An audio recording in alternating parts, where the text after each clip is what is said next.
Our next guest is a Fortean, and we'll find out exactly what that is from him. He is also the editor-in-chief of Pursuit magazine. Welcome, please, John Keel. John, how are you? So you're a Fortean, eh? Oh, well, I've been trying to outgrow it. Actually, what is a Fortean? It's spelled F-O-R-T-E-A-N. What is that? Back in the early part of the century, there was a man named Charles Fort who spent his entire life in the New York Public Library, going through the old scientific journals and old newspapers, and he published a series of books about strange things that turned up in these old journals, like when it would rain frogs in France, or red snow in Switzerland. He kept track of all these things, did a series of books, and we started calling these events Fortean events. I see. And today we still keep track. Now, the two examples you cited there, I've heard of raining the frogs, and it's always a matter of, it's either one, an old wives' tale. Remember the time it rained, wives' tale? Or it's disputed in some, they can just say, well, there were frogs in the trees. When it rained, they jumped out. Well, we have compiled a list of several thousand mysterious things that have fallen from the sky. They documented things. They include things like stone pillars, cannonballs, all kinds of strange things. In China, it once rained raw meat.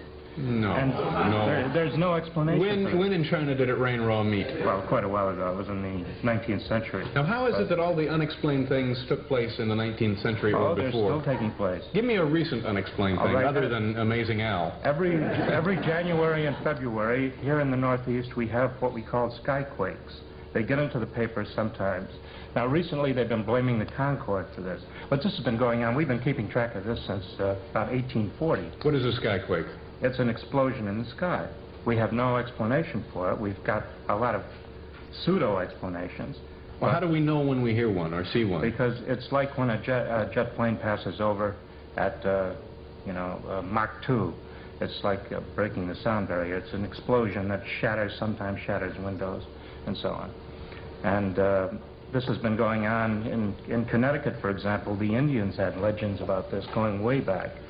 So this has been going on for a very long time, but every time it happens, the scientists come up with a new far-fetched explanation for it. What is the most common or daily unexplained occurrence? I mean, something that we would all say, yeah, that's that thing, we can't explain it. What? Well, we don't necessarily have daily occurrences, but in recent years, the UFO phenomenon has been very common around the world. Right now, it's going on in Argentina. And while a lot of people think they have an explanation for it, actually, we're just beginning to find out what's really going on with the UFO phenomenon. UFOs are pretty much, I would guess, if we asked the audience, we'd probably find over half of them said, yeah, they have reason to believe there's something going on out there, I think. At least 10% of them have probably seen one themselves. Has anybody here ever seen one of these things? People applaud if you've seen one.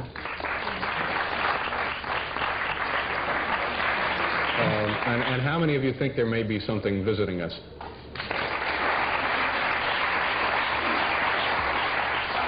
What other things fall into the category of unexplained phenomenon?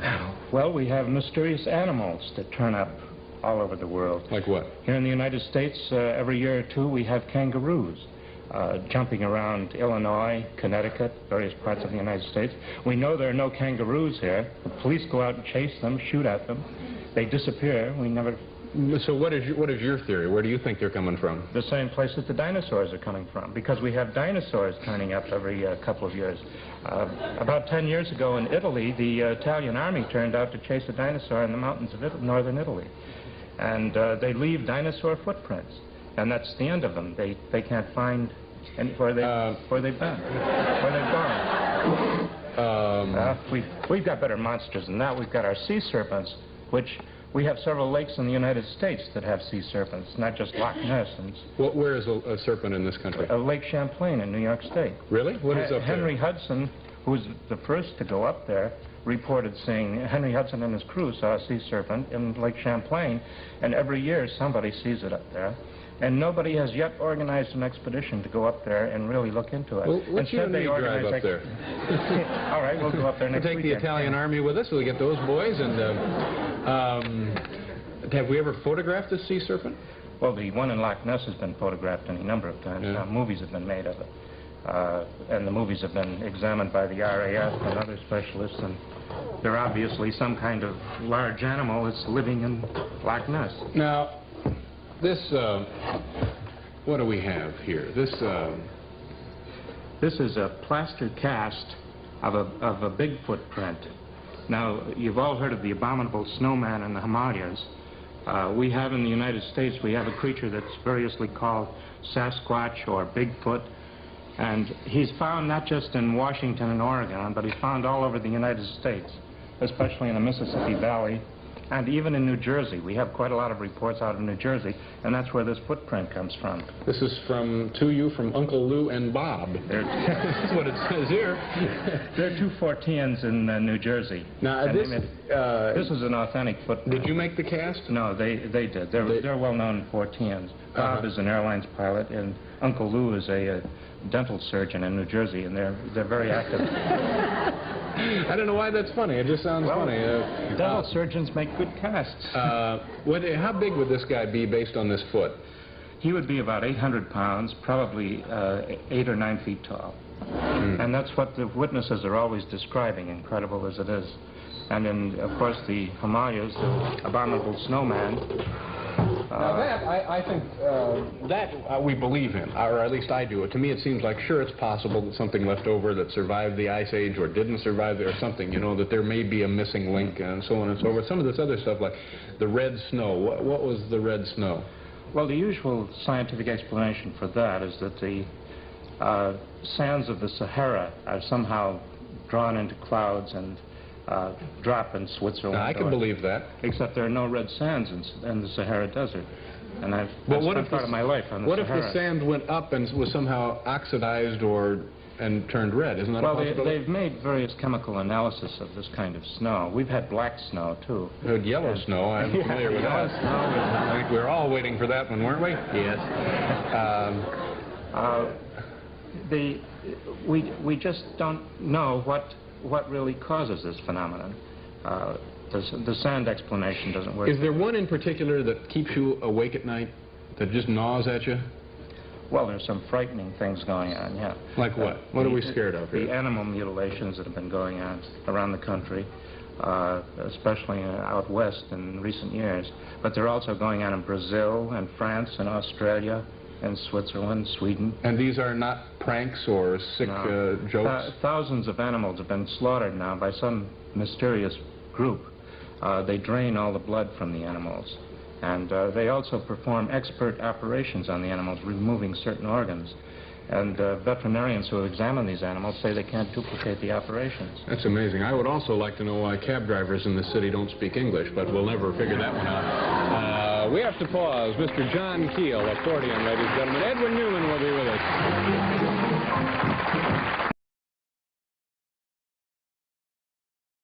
About a generation ago, and it gives me the shudders to think that it was a generation ago, I was running around the country, sitting up all night in cemeteries and sitting on hilltops in remote parts of the country, looking for these funny lights in the sky that were everywhere in the 1960s. There was one hilltop in particular that overlooked the Ohio River, where at that time there was a lot of boat traffic on the Ohio River day and night. And these funny lights would come down out of the sky and circle around these boats that were transporting cargo up the Ohio River. And the boatmen would turn on their searchlights and play games with these lights. The lights would jump out of the way of the searchlights. And I was sitting on my hilltop watching these games going on. And I would flash this flashlight at these funny lights, and they would jump out of the way of my flashlight. And so I'd flash in Morse code at these lights, and they would do whatever I ordered them to do. And then later, I decided that instead of using Morse code, I'd make up my own code. And they knew this code, which gave me a lot of concern at the time. And I gradually figured out during this period that we could control these so-called flying saucers. They weren't saucers, they were lights. And I was sitting alone, and one of these lights came down very close to my car, and passed over, there was a wooded area all around me. These hills were all wooded hills. And it passed over these woods, and it seemed to descend right into the forest right next to my car. And the next day when I woke up in my motel room there, my eyes were very sore, like they were full of sand. And this is a common effect of looking at these lights. It's called conjunctivitis. It's like looking into a bright arc light. And so the fact that my eyes were affected was proof that I had seen something there. Now, in the years 1964 to 1968, there was a worldwide epidemic of these lights. And I don't mean that there was an occasional light in the sky. They were everywhere, every damn night of the week. Time magazine did big editorials about it. The New York Times did front-page stories about it. Now, I realized that the best way to tackle this was to pick one or two spots and make them a microcosm of the whole thing, and just study everything in that spot. Learn to know the people, study every event that happened, whether it was related to these things or not. We call them UFOs, but that's really not a good name for them. They were like living lights. These lights had an intelligence of their own. I made Point Pleasant, West Virginia, sort of my headquarters in '66. My first step in arriving in a strange town, a new town, was always to go to the police station and introduce myself to the police. In those days, I carried a pile of press credentials. I was writing in newspaper columns and so on. So I would introduce myself to the police so that they knew I was just another harmless nut. In November of 1966, 4 young people in a car, they were driving past this building, and they saw what looked like a very large man, 6 or 7 feet tall, standing next to this power plant. And for some reason, they were all, he scared the death out of it. They were all scared to death. So the boy who was driving hit the accelerator, and they drove out of there at a high speed. And looking back, this thing rose up in the air and followed their car. And they were going over 60 miles an hour on these dirt roads, and this thing was flying right along with them. So they drove straight to the police station. Now, you have to realize in small towns, teenagers do not go to the police station voluntarily. And the police were so convinced by their behavior that they held a press conference the next day. And reporters from the local newspapers, from Charlotte and other cities around there, came to hear this very bizarre story of this flying man. At that time, Batman was very popular on television. So the newspapers labeled this creature Mothman. And that was the beginning of the Mothman caper, I guess you'd call it. And the next year, there were over 100 reports of this Mothman. Some of the people who reported seeing this thing were not only adults, they were responsible adults like bankers and local officials, the lady who was sort of the head of the Chamber of Commerce. In the Christmas season of 1967, in Point Pleasant, West Virginia, there was a bridge called the Silver Bridge that crossed the Ohio River. And on December 15th, 1967, that bridge collapsed, and it was loaded down with cars, people who had been Christmas shopping, and that sort of put a damper on all my investigations. Because I knew some of the people who had gone down with the bridge, and some of these people had been Mothman witnesses. And so I did just one magazine article on the whole subject, and it was a short article. It was about 2,000 words. I gave one talk on the radio about it, on Long John Neville's show, and that was the extent of my involvement. Now today, when you pick up any encyclopedia of the strange or anything, it always says that John Keel is the center of the Mothman thing. And one of the newspapers in West Virginia did a long editorial against me, saying that I was exploiting the situation and making a big profit from it. Of course, little do they know, I made no profit at all from it. Talk about the risk that's coming out of the Mothman. Venusians? No, the movie coming out about the moth. Oh, yeah. I tentatively sold this movie about 3 times, four times. Originally, CBS was going to do it. They dropped it. The rights reverted back to me. The most recent one was Paramount was going to do a movie about the Mothman, and they were going to have Richard Gere playing John Keel.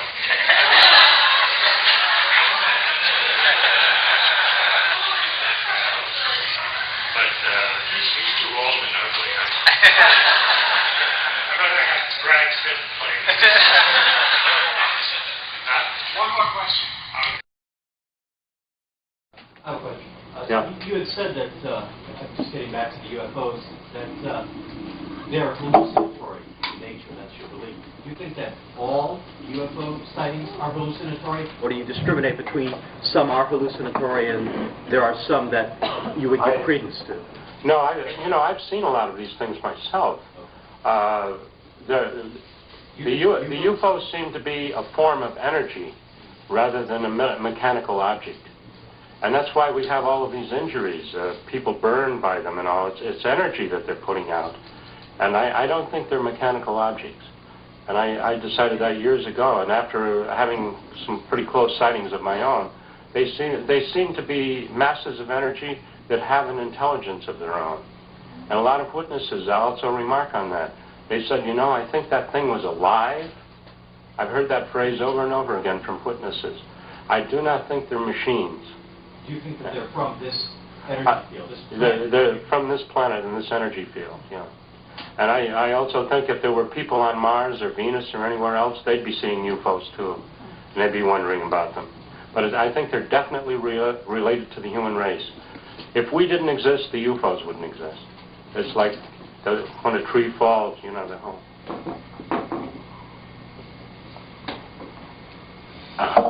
Now, this may not seem very Fortean to some of you, but everything is interrelated. And the more we study history and the more we study current events, we see that all of these things are linked together in strange ways. That the UFOs, as most of you know who have read my books, I don't think they're extraterrestrial at all. I think they're definitely tied to the human race, and that they react to things that are happening to the human race. I don't think they're vehicles. I think sometimes people see what appears to be vehicles, but they're really hallucinatory. For example, in New Jersey in the 60s, when Ivan Sanderson was still alive, Ivan and I talked to a family in New Jersey who had seen a UFO that was about 1 mile in diameter. And they had a good description of it. It had windows in it and looked like a gigantic flying saucer right out of the movies. And this was in an area of New Jersey where if one family had seen this, then hundreds of other people should have seen it. And Ivan put articles in the newspapers out there in New Jersey asking if anybody else had seen something unusual on that day. And we got a number of UFO reports, but nobody had seen anything 1 mile in diameter. And it was not only, we were able to judge the size of it because the descriptions of the witnesses saw it between 2 mountains. And we measured that distance, and we knew it was about 1 mile between these 2 mountains. And it was low. And the family was attracted to it by the barking of their dog, which is common in a lot of UFO reports. And the husband in the family was the president of a company, a fairly large company in New Jersey, a pretty reliable person. They were not about to make up flying saucer stories to entertain Ivan Sanderson and John Keel. Now, what was our conclusion from that? Why didn't 3,000 other people see the same thing? It had to be some kind of hallucination. And only this one family saw it. And the family down the road didn't see anything. The family in the next town didn't see anything. And certainly if something 1 mile in diameter flew over New Jersey at an altitude of a couple of thousand feet, a lot of people would have seen it. So this is one of the many, many cases that convinced me that there's a hallucinatory process involved in this. And no matter how reliable the witness is, what they see can be questioned. The same is true in many of our Bigfoot cases and the strange monster cases, that the people see some image that's planted in their mind, and the creature itself probably doesn't exist at all, at least not as the creature that's seen. These predictions were not based on psychic ability. They're based on projections. You take what's happening now and project it into the future. And there are a few people who've been doing this. There are a lot of people who talk about cycles and so on, but it goes beyond cycles. And the way to understand it is you have to understand history. There are, every few years, there's what we call a pivotal year, when everything comes together at once in 1 year. And we can see, looking backwards, we can see these pivotal years throughout history. And looking forward, we can see the ones that are coming up. Around 500 BC, 2,500 years ago, in Persia, there was a man named Zoroaster. Zoroaster was talking to entities. He was talking to an entity called Mazda.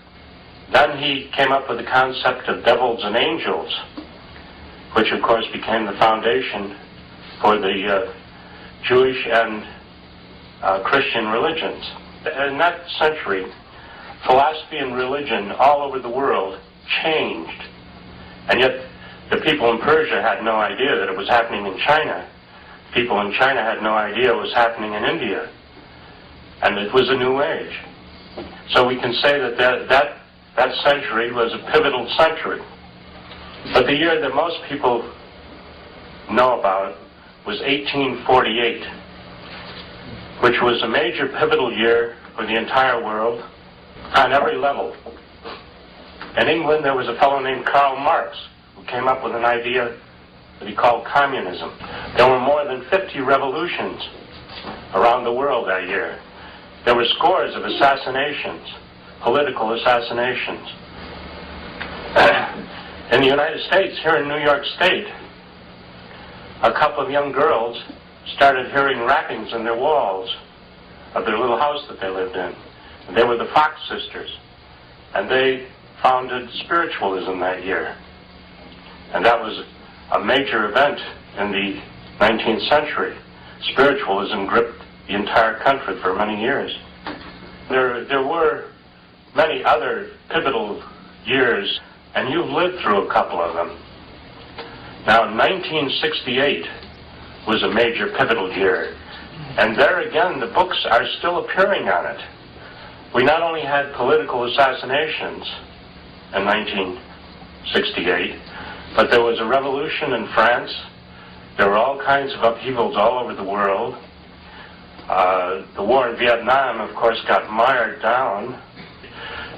We were also on the threshold of space, about to go into space. The following year we did.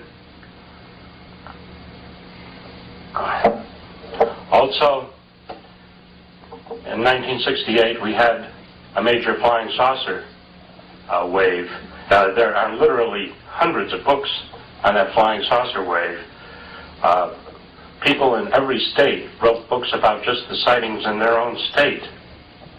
One of the next big pivotal years that you all lived through was 1973. Now, 1973 was a very remarkable year, and most of the people who lived through it don't even realize it now. It started out, we had a vice president named Spiro Agnew, and it turned out he was taking bribes, so they threw him out of office. They were almost put him in jail. Of course, Watergate happened the year before, and the Watergate thing started building up. But we also were in very serious economic trouble. In the 1960s, the Vietnamese War was costing us $1 billion a day. And in order to pay for it, we started printing money where there was no gold to back it up. And then, because I'm this tremendous prophet, that year I bought a car that got 35 miles to the gallon. I bought a Carmen Ghia, which was made by Volkswagen. Everybody else had a car that got 8 miles to the gallon. That fall, of course, we had our phony oil shortage. You all remember that, the long lines and all. Now, in France, after that oil shortage was over, France held a trial of all of their leading oil men. They put them all in jail. We should have done that here. Now, in October of 1973, we suddenly had a UFO wave, a major UFO wave. And for 2 weeks, the newspapers didn't carry anything else but UFO news. It was all very exciting to the UFO buffs and the 14s who were following UFO stuff. And then the Arabs attacked Israel. Now, the newspapers and the news media here in the United States, who were all zeroed in on UFOs, and in fact, NBC had teams running around the country interviewing UFO witnesses. Suddenly the war started, and they had to divert all of their media to the war. And the news on the UFOs stopped cold. But the UFO sightings continued. Now, most of the UFO buffs still erroneously say that 1973 was the big year in the 70s for UFOs. It wasn't. 1975 was the big year. And the UFO sightings and other 14 things continued to build up in 74. And then in 75, we had them everywhere. We had everything. We had Bigfoot sightings. We had sea serpent sightings. We had all kinds of UFO sightings and landings and abductions. And it was all in 1975, not in 73. By 1975, when we had all of these 14 things going on, a lot of people had dropped out of the UFO scene and the 14 scene. In the 60s, with a big wave of the 1960s, literally millions of people took an interest in UFOs, and we had networks all over the country and all over the world watching the UFO sightings and other events. But by 1975, there were only a handful of people who were still interested, who were still watching. So the news media was also rather disinterested. And it's only in recent years that all this stuff has trickled in, and you can see how 1975 was the big year for those kinds of things. Now, this may not seem very Fortean to some of you, but everything is interrelated. And the more we study history and the more we study current events, we see that all of these things are linked together in strange ways. That the UFOs, as most of you know who have read my books, I don't think they're extraterrestrial at all. I think they're definitely tied to the human race, and that they react to things that are happening to the human race. I don't think they're vehicles. I think sometimes people see what appears to be vehicles, but they're really hallucinatory. And no matter how reliable the witness is, what they see can be questioned. The same is true in many of our Bigfoot cases and strange monster cases, that the people see some image that's planted in their mind, and the creature itself probably doesn't exist at all, at least not as the creature that's seen. When I was in India, I was impressed at the number of people who were seeing the Indian gods, multi-armed gods and all. Whatever your belief is, these manifestations are going to assume that form. You mentioned that there's a wave of UFO activity associated with collapse in the economy. What is the reason for that? During the Black Plague, which was in the 14th century, when you go and look through the records about the Black Plague and the books about the Black Plague, they keep referring to mysterious atmospheric phenomena occurring during the Black Plague. And they're describing UFO sightings. How all these poor people were dying. There were all these mysterious things were buzzing around the skies of Europe. And it took them a long time to figure out that the flea was bringing them the Black Plague. But I think every time the human race is in jeopardy in any fashion, whether it's economically or militarily, we start seeing UFOs all over the place. So why is that? Can you? If I knew why, I'd be rich. I'd be publishing books that you'd all be reading. But I'm afraid I can't answer that. The universities around the country have been studying this subject for many years, and they know how much about it as I do.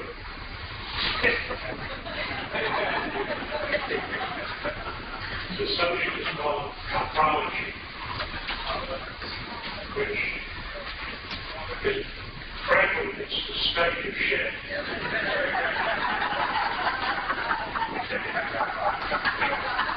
So anyone who spent their whole lives looking for microscopes, studying manure. In a way, this has been part of my study of UFOs and strange phenomena. Back about 35 years ago in West Virginia, people were seeing a giant bird, and I mean a giant bird. This thing was like 7 feet tall. It was walking. They called it the Mothman. And I was down there, because there were so many witnesses to this, I said, my God, this bird must exist, and I'm going to catch it. I started looking for footprints and things like that. And in the course of that, I realized that this giant bird existed. It had to take a crap once in a while. So I was going around West Virginia looking at bird shit. The biggest secrets during World War II, most of you probably don't even remember, was the Norden boring bomb site and a project called MAGIC.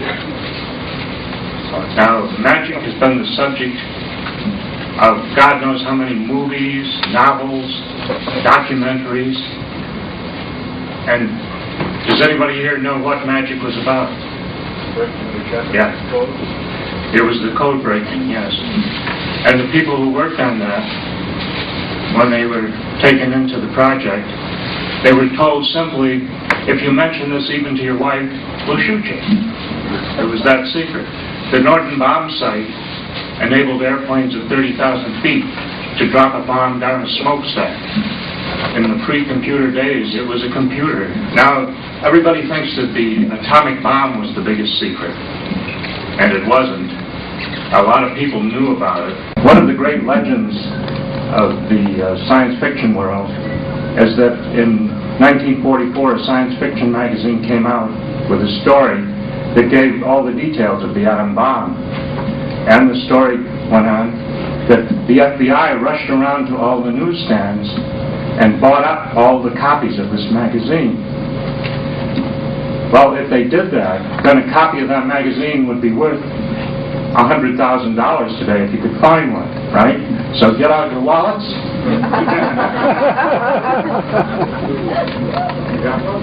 It was called Astounding Science Fiction, and it was March 1944, over a year before we started dropping atom bombs. Actually, they did not collect copies of this from the newsstands, but they did.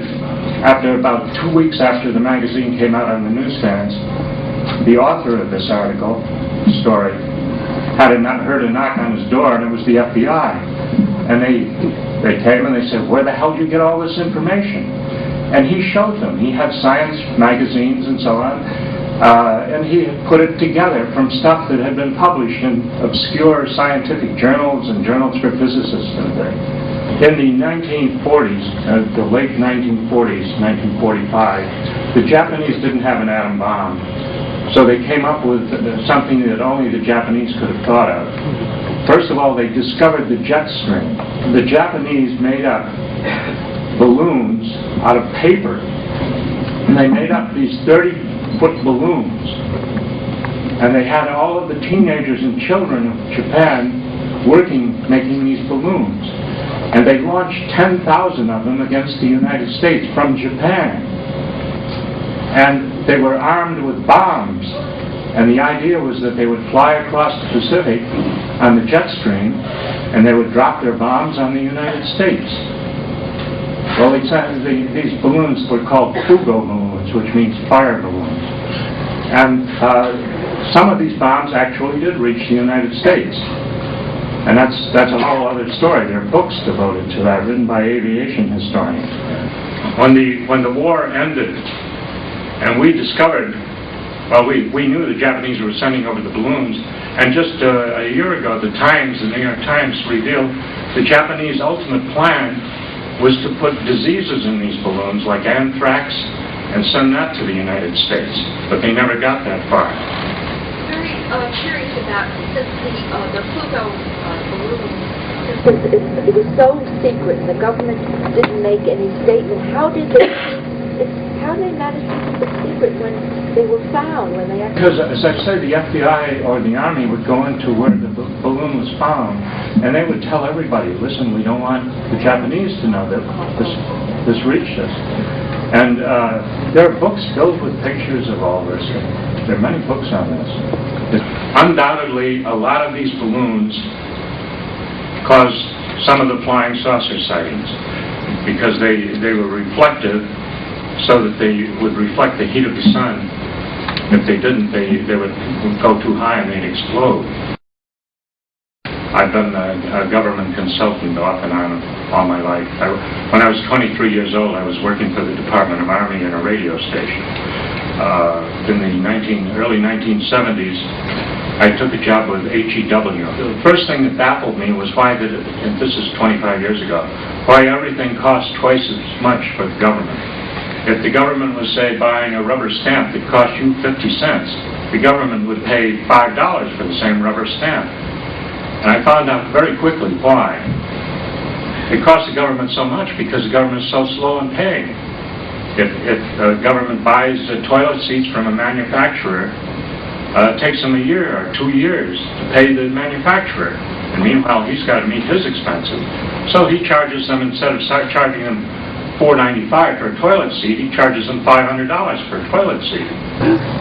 One big project of Social Security was they put out a comic book in Spanish, and they printed 100,000 of these, and they distributed 5,000 of these comic books, which cost a fortune. It was a huge staff to put it together, and they ultimately got rid of less than 5,000 of them. Anybody have a question here? Yeah, what were the secrets that the Air Force... The secret is all money. They don't want us to know how much anything costs. They tell you that we're now building 30 stealth bombers at $1 billion a piece, but then with the cost overruns and everything when it's out, they really don't know what any of this stuff costs. You really can't keep a good hoax down. H.L. Mencken, he wrote how the bathtub was invented and how the first bathtub was installed in the White House by Millard Fillmore. 3 or 4 times, maybe even more than that, he wrote additional pieces saying it was all a hoax and nothing was true. You can still read in guidebooks that Millard Fillmore installed the first bathtub in the White House. And the thing keeps resurfacing. And another hoax you can't keep down is Mencken wrote a story again in 1917 as to how the spirit of St. George and the bowmen who were under Henry V at Agincourt appeared at the Battle of Mons and has helped the British soldiers to escape from the German advance. It's called the Angel of Mons. And this is widely believed, although Machen never intended it to be anything more than just a story that he dreamt up one afternoon. There's been a tremendous amount of hoaxing within science for reasons that are not very noble. And scientists are always sort of poo-pooing many claims that, like in parapsychology or cryptozoology or whatever, that, oh, that's probably just a hoax, and they use that to dismiss it. But when a claim is made within some scientific area, very few people say, oh, that's probably just a hoax. They tend to trust each other as scientists, and as a result of that, scientists can often get away with hoaxing. There's the Piltdown case you mentioned, which is one of the classics, perhaps the classic of the century, and we still don't know who did it. Perhaps less well known is Sir Cyril Burt in Britain. Sir Cyril Burt was a psychologist who did a lot of studies, or supposedly did a lot of studies earlier in the century, and he used subjects. He had 2 researchers working with him, and he used a lot of subjects. He did a lot of work with children and with twins, and published a tremendous amount of data. And that data was so compelling that, in fact, the establishment and the British government implemented educational programs and tests. Well, we had to take that horrible 11 plus at 11, and it's all because of Sir Cyril Burt. Well, a few years ago, it turns out that the 2 colleagues who worked with Sir Cyril Burt on this never existed. They were completely fabricated peoples. And it turned out most of the data, a lot of it was fudged, fabricated, and so Cyril got knighted. He was one of the top psychologists in Britain. And there's a case in point. And there's certainly, if not hoaxing, there has certainly been and is a lot of what's called fudging. That basically the main body of your case is okay, solid, but you fudge some data just to make it more complete, to make it look more accurate. And they've even found that Galileo fudged some of his data. Basically he was right, but there was a little fudging there. And it's not just in anomalies or in Forteana. I think ufology probably had more hoaxes than any other Fortean field. That extremely complicated and long-term hoaxes can be perpetrated, and it should be remembered for all other fields. There's one going on right now with the MJ-12 papers, which is an absurd document. The MJ-12 paper has gripped the UFO community, and they've chosen sides on it. If anybody would sit down and read it word for word, they see it's an absurd hoax, a badly done hoax. And if they would bother to get any kind of briefing paper from the White House, and the White House will supply these, because they get 50 to 100 a week, you will see that the format and all the way it's laid out is completely wrong. Whoever did it was not only an amateur, but he was a rank amateur. He didn't know anything about the government, he didn't know anything about the military, and yet the UFO buffs have taken this MJ-12 thing to their hearts, and they're battling over it right now. And this will end up in all of the UFO books for the next 20 years as a real thing. One of Gray Barker's hoaxes, the best one probably, is the Edwards Air Force Base hoax, which you've all read about in UFO books. Gray Barker put out a memo in the form of a letter claiming that UFO had landed at Edwards Air Force Base, and that group of distinguished people, including President Eisenhower, had visited the base to talk to these UFO people. And to give himself away, Gray included in the list of famous people who went there names of all of his friends. He listed his friends. Nobody ever checked this memo out, and it's now been published around the world as one of the great UFO incidents of the 1950s. And Gray Barker, wherever he is still laughing. There's another important issue that I want to raise. We've seen a lot of investigators in the UFO field, particularly, and other fields as well, however, who start off as excellent investigators, excellent ufologists, excellent whatever they're investigating, do high-quality work, and then years later, they start falling for these absurd hoaxes and they go off the deep end. And it's a very curious phenomenon. We're seeing more and more of it in recent years. And as I thought about this, I thought, is it a desensitization process whereby people in the field are exposed to so much strangeness, legitimate strangeness in the phenomena, that they become desensitized to it, that nothing surprises them anymore. And consequently, the outrageous elements in a hoax, they take in stride like every other strange thing that they've seen. Professional writers usually, at some point, they study a thing that's called suspension of disbelief. When you go to a James Bond movie, you know it's garbage. You know that these things could never happen to anybody, but you accept them while you're watching the movie. And it's the same process, except sort of extended into your private life. When you're a scientist or an investigator of strange things, after a while, you've heard so many strange things that you believe everything. This is a problem that has long faced people in psychical research. About 50 years ago, a man named Walter Franklin Prince wrote a really fascinating book titled The Enchanted Boundary. And his thesis was that when people come into these Fortean or paranormal areas, they sometimes lose their normal critical senses, and they pass over what is called the enchanted boundary. And this happens very, very abruptly.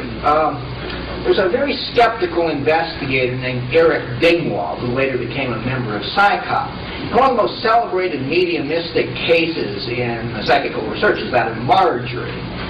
who's a well-known fraud. Dingwall came over from England, and in the first few days, he was just totally flabbergasted, and he admitted that his whole world changed within just a day or two of his encounter. And he said if he had later found a little more skeptical information, he would have become very, very credulous. So there's a whole range of investigators who, once they have committed, they no longer are nearly so concerned with their controls and ruling out sensory cues and statistical artifacts. It's something people have to continually guard against. And the only way to do that is to have a sympathetic yet critical community who can engage in peer review, sometimes behind-the-scenes confrontation, sometimes you have to go public. I think we've left out the most important category of all, which is practical jokes. And there was a wonderful book published in the late 1940s by H. Allen Smith called The Complete Practical Joker. It is a hilarious book, and he covers especially the career of Hugh Troy, a man who did marvelous practical jokes. When there was an exhibit of Van Gogh's paintings, Hugh Troy took an old piece of old hamburger, and he fashioned an ear out of it. And he put this in a cushioned box. And then he made up a little sign, very fancy sign, painted, Van Gogh's ear. And he slipped this into the museum that had the Van Gogh exhibit and put it on a table. And crowds were gathering around, looking at Van Gogh's ear. I'm sure that you also want to hear about the Fugo balloons from Japan. We have a lot of new Fugo information. For those of you who've never heard of the Fugo balloons, at the end of the Second World War, the Japanese had this scheme of bombing the United States with balloons. And they built 9,000 balloons. And they filled them with hydrogen, which is very explosive, and loaded them down with bombs and sent them across the Pacific, which was 3,000 miles, by the Gulf Stream. And some of these balloons actually reached the United States and dropped their bombs on the United States. And these balloons, most of them self-destructed. They were designed to self-destruct. But a couple of hundred of them, for various reasons, did not self-destruct. And they landed in different parts of the West, especially, and where the government retrieved them. And this started a lot of the rumors of government secrecy and strange objects coming out of the sky.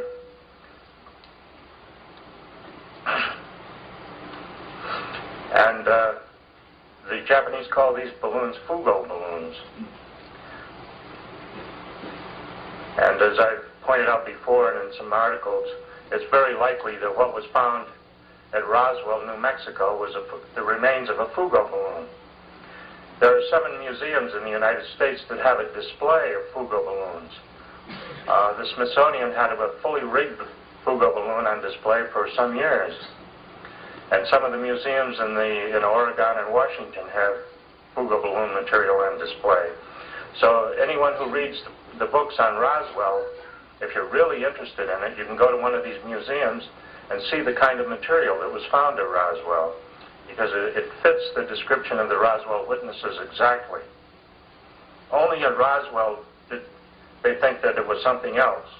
Usually when they find a Fugo balloon, people are smart enough to figure out, gee, it must be a balloon. At Roswell, they said, gee, it must be a flying saucer. We're still finding these damn things. In North Dakota in 1990, they found one in the Black Hills that had probably been there for 45 years. And they found the remains of it. Of course, after 45 years, a lot of it just rotted away. But they found enough so they could identify it as a Fugo balloon.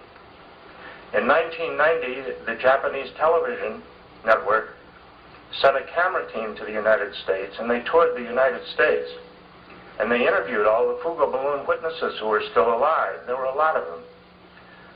And then they did a 2-hour documentary on Fugo balloons on December 7th, 1991.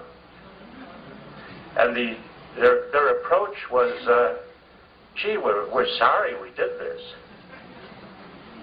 And the Japanese school children last year made thousands of origami, origami birds and things out of paper, and sent this to Oregon, to the state of Oregon, as a gift in tribute to the people. Some people in Oregon had been killed by these bombs, as a tribute to these people who had died in the Fugo balloon attacks. There is a college professor here in the United States he's Japanese and I can't pronounce his name, but he's sort of made a hobby out of the Fugo balloons, and he's the leading expert on it, and he's talked to all the witnesses. After I did some articles on it, we got some strange letters from people who recalled seeing these during the war and after the war. And I got 3 letters in particular that are very interesting and that was now checking out. People who claimed that some of these balloons were manned, and they saw these balloons. One woman was living near Hanford, which is an atomic bomb plant, and she saw this balloon very close to the ground, and there was something in it that she thought at first was a monkey. And when she got closer to it, she realized that it was a little man. And of course, Japanese were small in stature, and if you're going to build balloons to cross the Pacific, you want a small person, lightweight person, to be in them. And she said that right after she watched this balloon bounce across the landscape and fly away, several jeeps pulled up with American soldiers in them, and one of the officers asked her not to mention this to anybody. This was a practice at the time. They didn't want the Japanese to find out that these balloons were getting here, and so they kept most of it out of the newspapers. And this started, in a way, a lot of our Men in Black kind of stories that we later heard in the UFO field. Because the FBI also would call students together in a schoolroom and warn them that these balloon bombs were coming, and that if they ever saw one, they should not, spread the news. They should keep it to themselves. One of these balloons did get into a very small newspaper out west, and within 2 weeks, the story appeared in the Japanese newspapers in Japan. That's how good their spy system was. So the government plan to keep it a secret was quite effective, and there are books about this secrecy, very well documented books. There's one by a man named Bert Weber called The Silent Siege. But if the Japanese were able to send over even a few manned balloons, then we would have another explanation for a lot of the stories that came out immediately after the war of the government picking up little men from the desert and so on. There are a number of these stories are being revived now by the Roswell fans. It's very likely that maybe a dozen of these balloons had been manned, because they were planning to do that on a big scale, but they never did it. That is, they didn't send over thousands of balloons with men in them, but they may have sent over a few, half dozen or a dozen, just to see if it would work. And that's probably what all of these stories are about.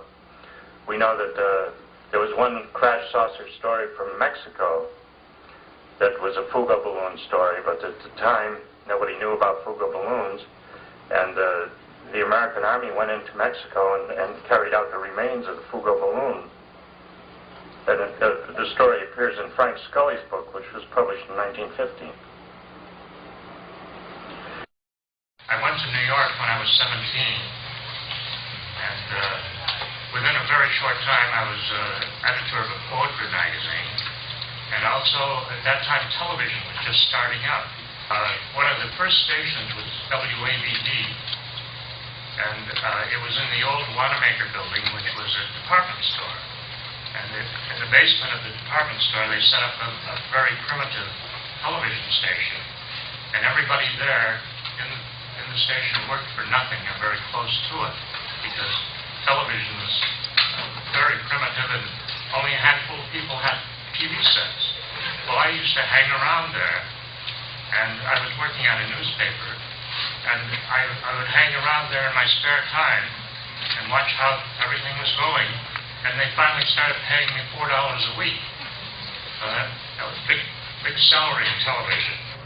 So I really was a pioneer in television. And here we all knew that television was going to be really big. But the Korean War started, and my natural patriotic instinct was to defend my country and become a big war hero. In other words, they caught me trying to cross the Canadian border. And they dragged me into the army. They shipped all the black guys to Korea, and they shipped all the white guys to Europe. And Europe was a pretty good place to go. We got our orders, which is a sheet of paper with nothing but gobbledygook on it. Unless you know what all these phrases and initials mean, you don't know where you're going and how you're going to get there and what they're going to do to you when you do get there. So our orders said we were going to the 7707 AFN company, and nobody knew what the hell that was. So I go, figure out I'm going to be doing autopsies. So we arrived in Frankfurt, and all these soldiers got off the train, and there were fleets of trucks waiting for them. And they all climbed into the backs of the trucks. And we couldn't find our truck. George and I were running around saying, where the hell is the AFN company? And a limousine pulled up. Honest to God, a limousine pulled up, and a German driver got out. And the Germans in those days, they probably still do, they loved uniforms. This guy was wearing big boots and a big leather coat. And he said, is this Herr Keel? And I said, yeah, and he'd come for us. So we got into the limousine. All these other soldiers that we had ridden on the train with, they were pretty disgusted. So we got into the limousine, started off going outside of Frankfurt, and we asked the driver, are we going to live in a tent? He said, no, you live in a castle. He pulled into a town called Herbst, and there was a bloody castle. And it was the Von Breuning Castle. Now, we had a system in those days, and the Army had a system, where, Germany was absolutely leveled, but anything that was standing, the U.S. Army took it. And they seized this castle and turned it into a radio station. That was what AFN stood for, was the American Forces Network. And we were suddenly, our basic training had been a terrible nightmare. And now we were suddenly living in luxury. And we had a maid who came in and made our beds and swept the floors and everything. And our cooks in the Army mess hall there didn't serve Army food. They traded it on the German black market for steaks and things. And they were very good cooks. They were carefully selected cooks. So George was assigned to the newsroom of the radio station. By the way, this is probably the biggest radio network in the world at that time. And I was assigned to production. And I was to produce radio shows. I knew a little bit about television, but I didn't know much about radio. So naturally, they made me a big shot there. Now, in 1951, I was doing a lot of shows. For example, we had a show called something like a Profile of a Leader. And we were supposed to do a program every week about one of the generals living in Europe. And so they had the dullest biographies. They went to this school and that school. And a few of them had been in an actual battle. And after a while, we got pretty fed up with these dull biographies, and we started inventing generals. And nobody ever caught on to it.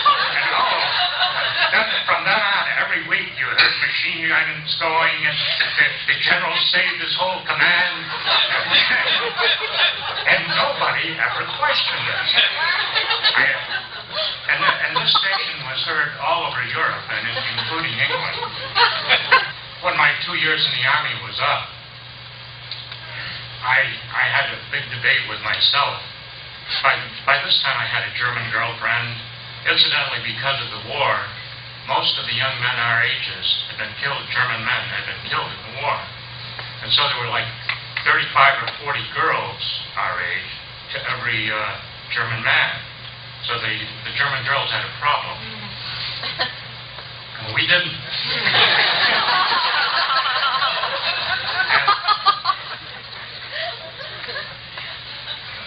I started dating a girl who was the daughter of a judge in Hamburg.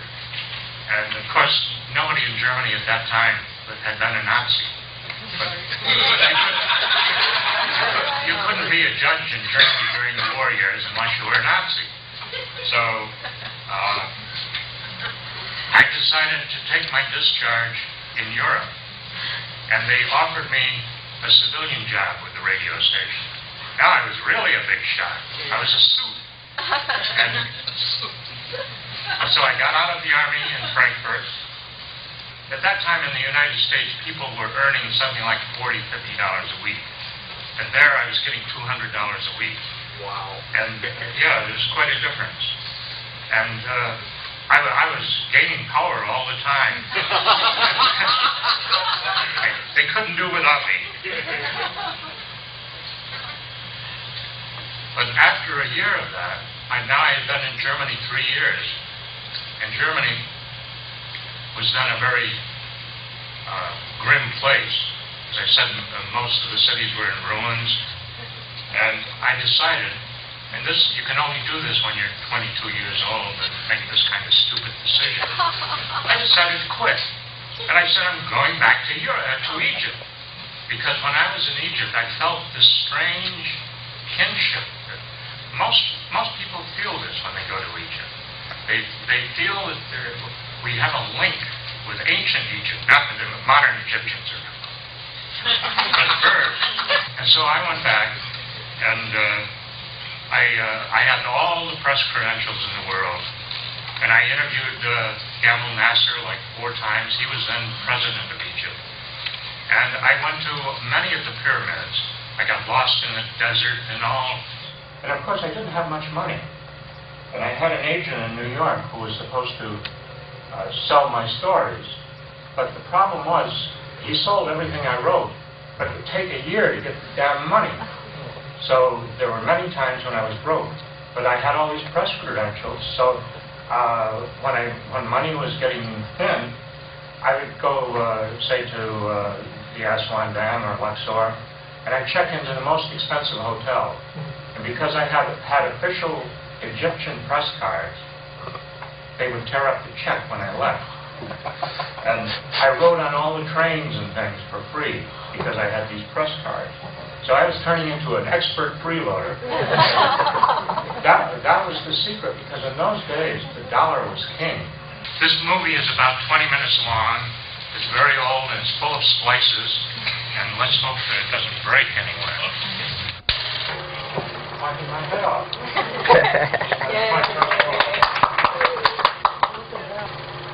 Still public? Okay. We're coming out with a limited soon. Where is it? This is in Cairo. These fellows are sitting in an outdoor cafe smoking their version of pop. It's called Hobbly Bobbly. I haven't seen this for a long time. The colors are completely gone. That's my German girlfriend, Lita. The book is dedicated.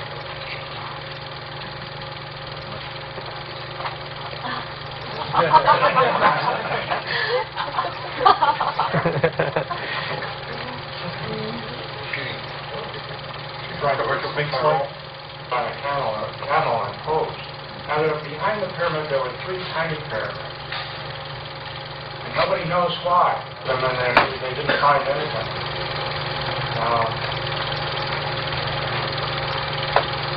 This is the entrance to one of those tiny pyramids.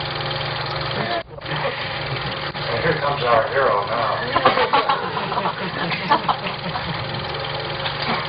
I was wearing a necktie. In those days, everybody wore a necktie. I think I had a jacket too, but Lita was holding it while I was fooling around with my weight meter. figure a lot of crap would be on that photograph.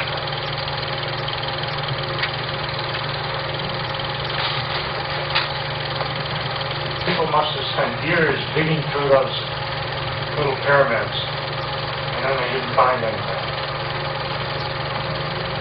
This is a street magician. Golly, golly, man. Some of them were very skillful, and usually they wore a turban because they would hide things in the hair in the turban. And they always wanted me to teach them card tricks.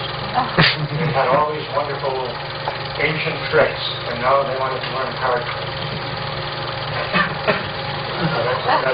That's a European trick. You must have bought that by mail. That's a bird, it's a toy bird. It shows you the empty basket.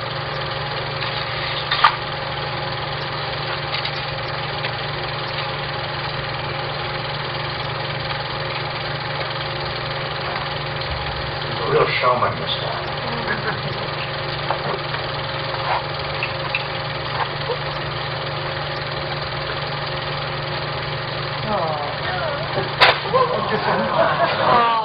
Special effects. These are miracles of mysterious Far East.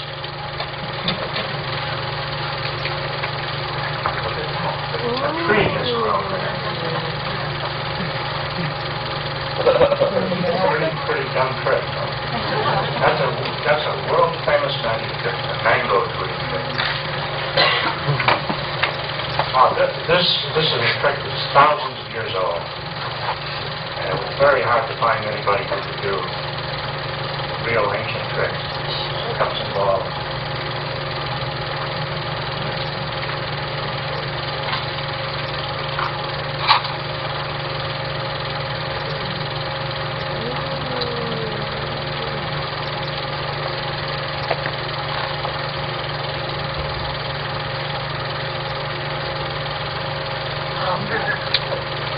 Absolutely spellbinding.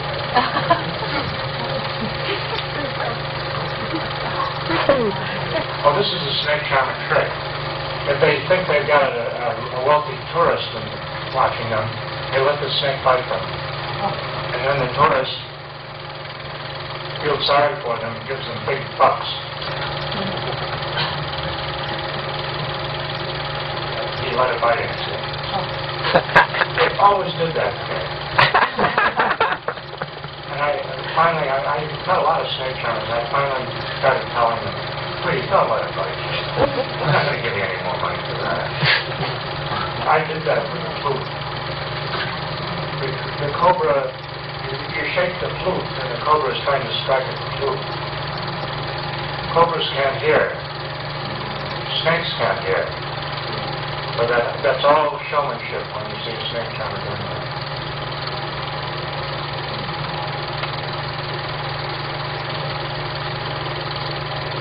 When I came back to New York, I had 3 cobras and a boa constrictor with me. And the publisher of the book moved me into a pet store, in the window of a pet store in Times Square. And every day at 3 o'clock I'd get in the window and charm the snake. The things you do in smart books, right? Yeah. Oh, thank God.